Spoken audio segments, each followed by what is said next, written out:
भद्राद्या जैनोद्धरेमुस्तु मंगलम।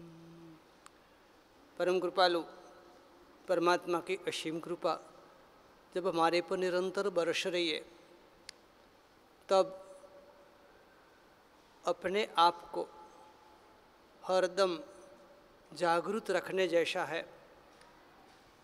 हम एक ऐसे आर्य देश में जन्मे हैं, हम एक ऐसे सुंदर माहौल में पैदा हुए हैं, जिस भारत की, जिस धरती की कई चीज़ें समूचे विश्व में अनमोल है।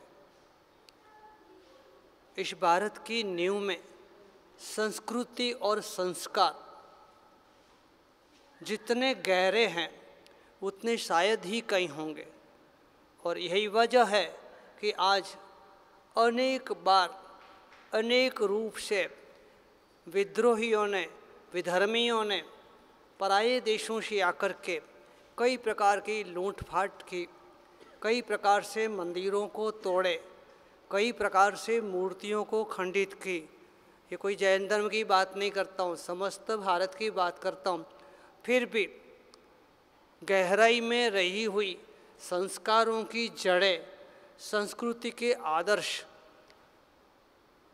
पुनः हम सभी जागरूक हुए, पुनः हम सभी खड़े हुए। ऐसा अनेकों बार होता रहा। ऐसे में हम सभी देख रहे हैं कि हर 100 साल पर संस्कृति का परिवर्तन होता है। हमारी प्राचीन प्रणालिकाएं, हमारे प्राचीन संस्कार और संस्कृति की बातें इस 100 साल के बाद पुनः प्रशासन के द्वारा भी प्रस्थापित हो रही है। और वह संस्कृति है भारत के ऋषि प्रधान देश की और कृषि प्रधान देश की। जब तक भारत कृषि प्रधान था, जब तक भारत ऋषि प्रधान था, तब कृषि के आधार पर जीवन और ऋषियों के आधार पर हमारी संस्कृति और संस्कार चले। जहाँ गुरु नहीं है वहाँ जीवन शुरू नहीं है, जहाँ संत नहीं है वहाँ वसंत नहीं है। यहाँ तक कबीरदासी ने कह दिया, सगुरा हो जो सरगे जावे, नगुरा नरके जावे। यदि गुरु नहीं है तो कुछ नहीं है। बात उस युग की है, बस उस समय की है कि कुछ समय पहले ही ये कृषि और ऋषि की बातों को लेकर के ही वर्तमान प्रधानमंत्री ने संसद भवन के उद्घाटन के अवसर पर सब धर्मों के ऋषि मुनियों को आमंत्रित किया था, उनके आशीर्वाद लिए थे। क्यों ऐसा किया गया? क्यों कि पुनः उच्च आदर्शों की स्थापना के बिना शांति संभव नहीं है। आज हमारे में कुछ भी यदि अच्छा ही है, कुछ भी यदि अच्छे संस्कार है, तो उसकी नींव कोई न कोई गुरु भगवंत है। जन्म से लेकर आज तक हमने कहीं न कहीं किसी न किसी रूप से ऐसे अच्छे संस्कार पाए हैं। बात घटना एक जैन मुनि की हुई है। हम ये ना सोचें कि हम श्वेतांबर है, हमें क्या लेना देना दिगंबरों से। हम ये ना सोचें कि हम अजैन है, जैन साधु से क्या लेना देना है।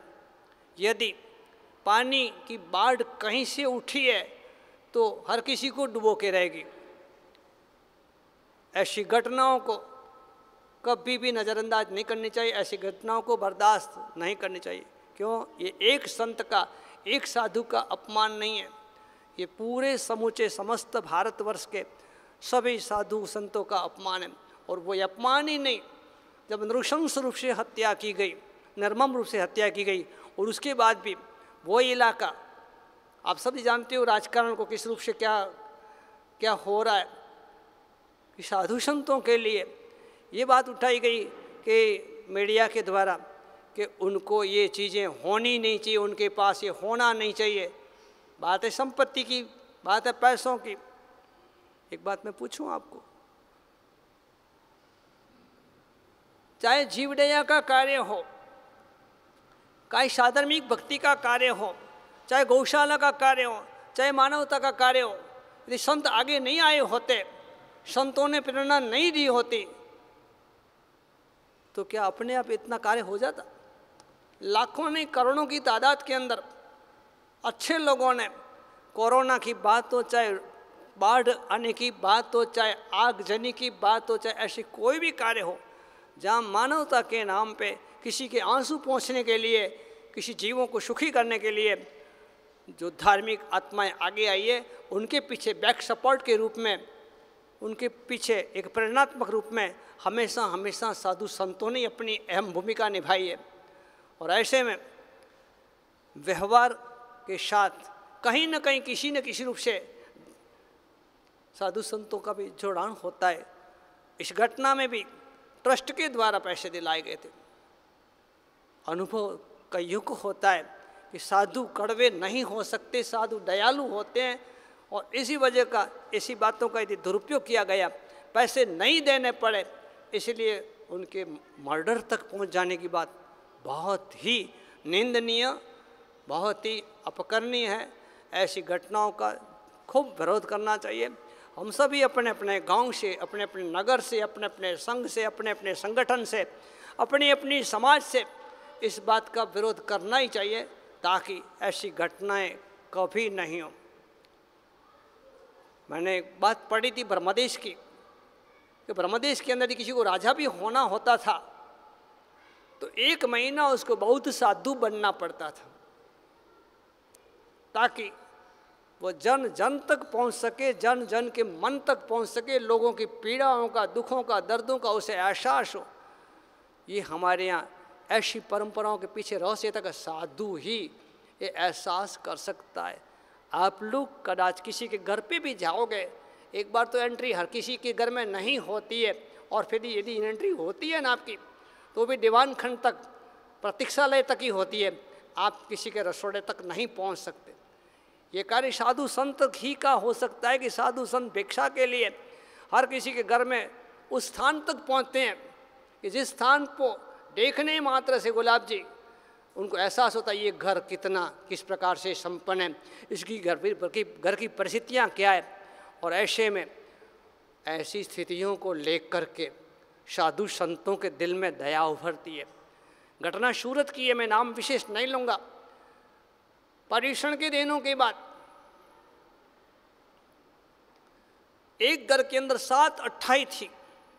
आग्रह रहा संघ वालों का कि बाबू जी साहब आज इनके घर पे तो पगली करने पड़ेंगे। गुरु भगवान वहाँ पधारे। उस घर के अंदर गुरुदेव पधारो इतने कहने के लिए होठों पे शब्द थे, परंतु पात्र के अंदर बहराने के लिए 7 अट्ठाई के पालने पर गुड़ के पानी के अलावा कुछ नहीं था। मेरे शासन के साधर्मिकों की यह स्थिति और इस बात का बयान जब प्रवचन की पाठ पर से हुआ, उसी दिन 3 करोड़ का फंड साधर्मिक भक्ति के लिए हुआ। ये तो मैं एग्जाम्पल दे रहा हूँ, ऐसी कई बातें होती है जो दयावान करुणाशील संतों के दिल में आता है, और इस वजह से ही समाज का संघ का उत्थान होता है, प्रेरणाएं मिलती है, संस्कारों का सिंचन होता है, तो साधु संतों के द्वारा ही होता है। साधु संत रहेंगे तो ही काम होगा। अंतिम एक संदेश देता हूँ परमात्मा महावीर देव को। जब गौतम स्वामी ने पूछा देवलोक के अंदर जिन शासन होता है कि नहीं, तब गौतम स्वामी ने प्रश्न किया और महावीर स्वामी ने कहा जहाँ साधु नहीं होते वहाँ शासन की स्थापना नहीं होती। मात्र जैन शासन की बात नहीं है, हर शासन के लिए, हर धर्म के लिए गुरु भगवान, संत, साधु भगवान, ऐसे महापुरुष आज गांव-गांव की संस्कृति के अंदर, नगर की अच्छी बातों के अंदर ऐसे संतों का अस्तित्व ही विशेष उपकारक रहा है। ऐसे में हम सभी संकल्प करें।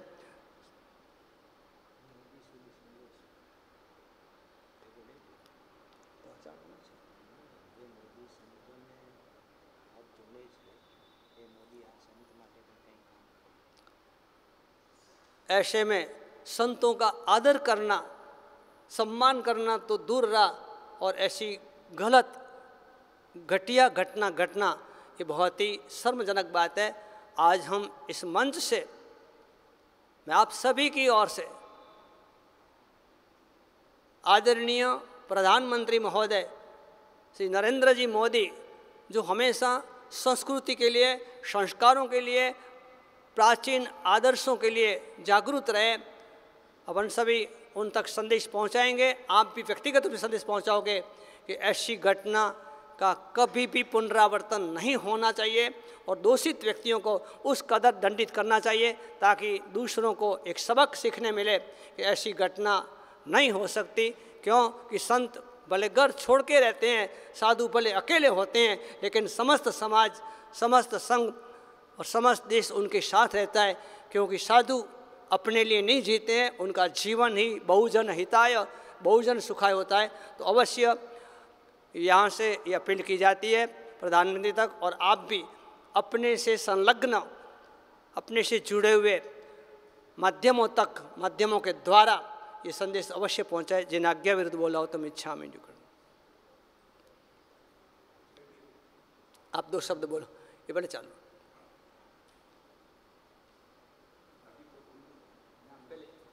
इसी विषय को लेकर के 2 शब्द आप संज्ञा से बोलो। यूट्यूब को चालू रखने का बोलो, उसको चालू। चलो